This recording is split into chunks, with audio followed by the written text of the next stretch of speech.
বিসমিল্লাহির রহমানির রহিম।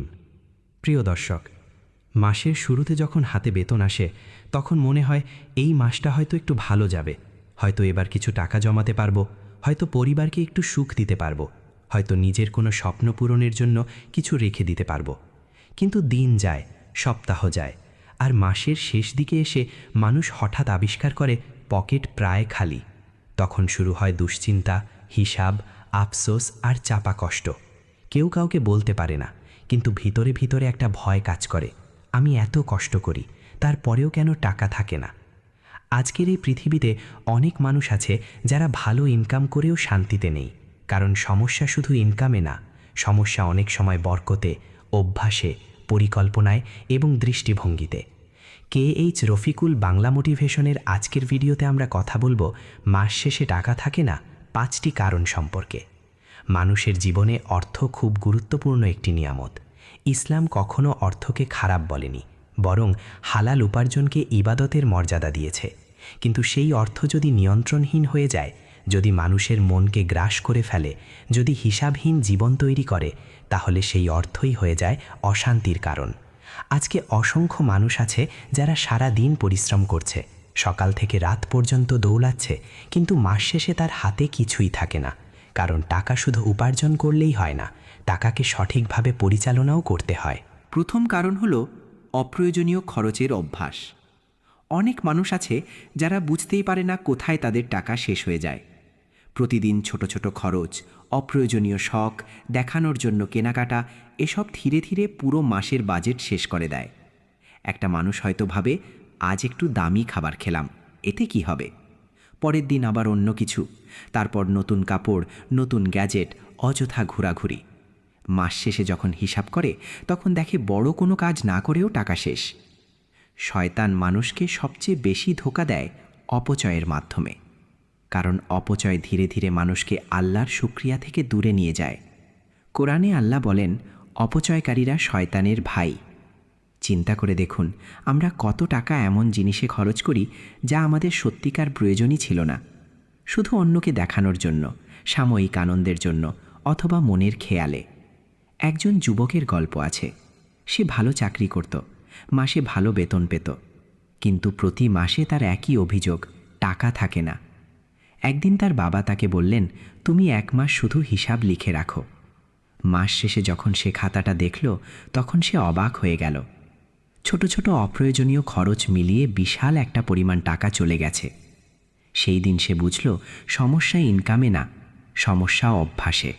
দ্বিতীয় কারণ হলো বরকত না থাকা। অনেক সময় মানুষ অনেক টাকা উপার্জন করেও শান্তি পায় না, কারণ সেই অর্থে বরকত থাকে না। বরকত এমন একটি নিয়ামত যা অল্পকে অনেক বানিয়ে দেয়, আর বরকত না থাকলে অনেকও অল্প মনে হয়। আজকে মানুষ নামাজ ছেড়ে দিচ্ছে, হারাম পথে ইনকাম করছে, সুদে জড়িয়ে পড়ছে, মিথ্যা বলছে, প্রতারণা করছে, তারপর আশা করছে তার রিজিকে শান্তি থাকবে। কিভাবে থাকবে? আল্লাহর অবাধ্যতার মাধ্যমে উপার্জিত অর্থ কখনো হৃদয়ে প্রশান্তি আনতে পারে না। রাসূল সাল্লাল্লাহু আলাইহি ওয়াসাল্লাম বলেছেন, যে শরীর হারাম খাদ্যে গঠিত হয় তার জন্য জান্নাত নয়, বরং জাহান্নাম অধিক উপযুক্ত। এটা শুধু পরকালের ভয় না, দুনিয়ারও বাস্তবতা।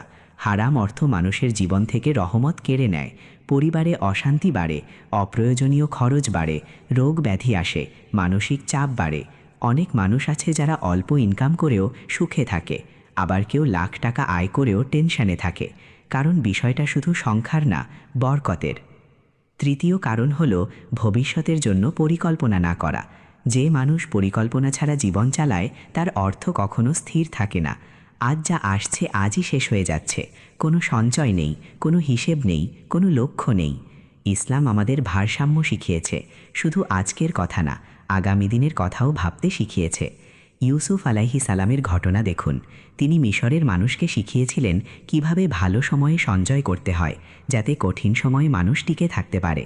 কিন্তু আজ আমরা কি করি? টাকা হাতে আসলেই মনে হয় সব খরচ করে ফেলি, যেন আগামীকাল বলে কিছু নেই। অথচ জীবন সবসময় একরকম যায় না। কখন অসুস্থতা আসবে, কখন বিপদ আসবে, কখন চাকরি চলে যাবে, কেউ জানে না। তাই বুদ্ধিমান মানুষ সবসময় কিছু অংশ আলাদা করে রাখে। চতুর্থ কারণ হলো মানুষকে খুশি করতে গিয়ে নিজের জীবন নষ্ট করা। এটা বর্তমান সময়ের সবচেয়ে বড় রোগগুলোর একটি। মানুষ নিজের সামর্থ্যের বাইরে গিয়ে খরচ করছে শুধু সমাজকে দেখানোর জন্য। কেউ দামি ফোন কিনছে কারণ অন্যদের আছে, কেউ বড় অনুষ্ঠান করছে কারণ মানুষ কি বলবে, কেউ ঋণ নিয়ে বিলাসিতা করছে শুধু সম্মান পাওয়ার আশায়।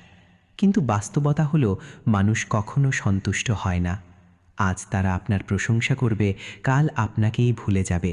অথচ সেই ঋণের বোঝা, সেই দুশ্চিন্তা, সেই চাপ আপনাকেই বহন করতে হবে। রাসূল সাল্লাল্লাহু আলাইহি ওয়াসাল্লাম আমাদের সরল জীবন শিখিয়েছেন।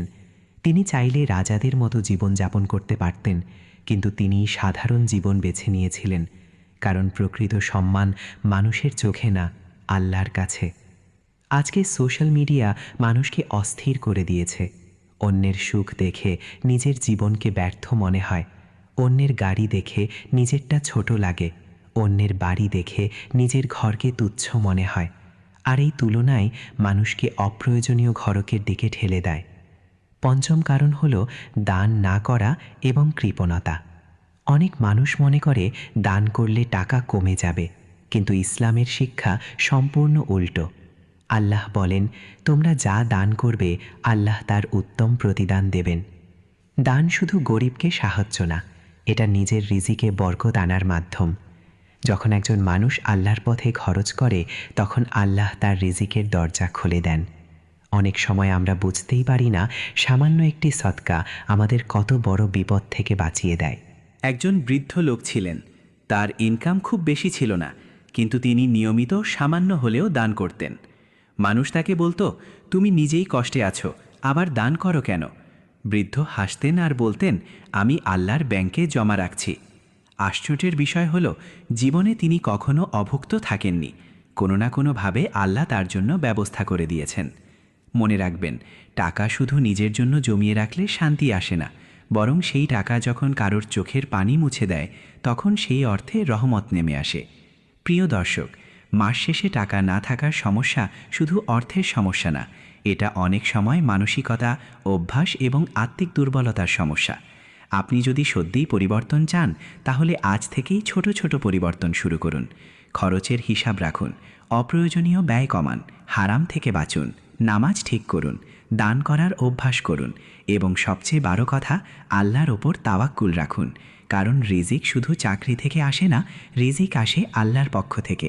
মানুষ শুধু মাধ্যম, আর যিনি আসমান জমিনের মালিক, তিনি চাইলে অল্পের মধ্যেও শান্তি দিতে পারেন। জীবনের সবচেয়ে বড় ধনী সেই মানুষ না যার ব্যাংকে কোটি টাকা আছে, বরং সবচেয়ে বড় ধনী সেই মানুষ যার হৃদয়ে তৃপ্তি আছে, যে মানুষ রাতে শান্তিতে ঘুমাতে পারে, পরিবার নিয়ে হাসতে পারে, অল্পের মধ্যেও আল্লাহর শুকরিয়া আদায় করতে পারে। সত্যিকার সফল মানুষ সেই। তাই আজ থেকে সিদ্ধান্ত নিন, শুধু টাকা উপার্জনের পেছনে না ছুটে বরকতময় জীবনের পেছনে ছুটবেন। কারণ টাকা সব কিছু না, কিন্তু বরকত সব কিছু বদলে দিতে পারে। আল্লাহ আমাদের সবাইকে হালাল রিজিক, বরকতময় জীবন এবং সন্তুষ্ট হৃদয় দান করুন। আমিন।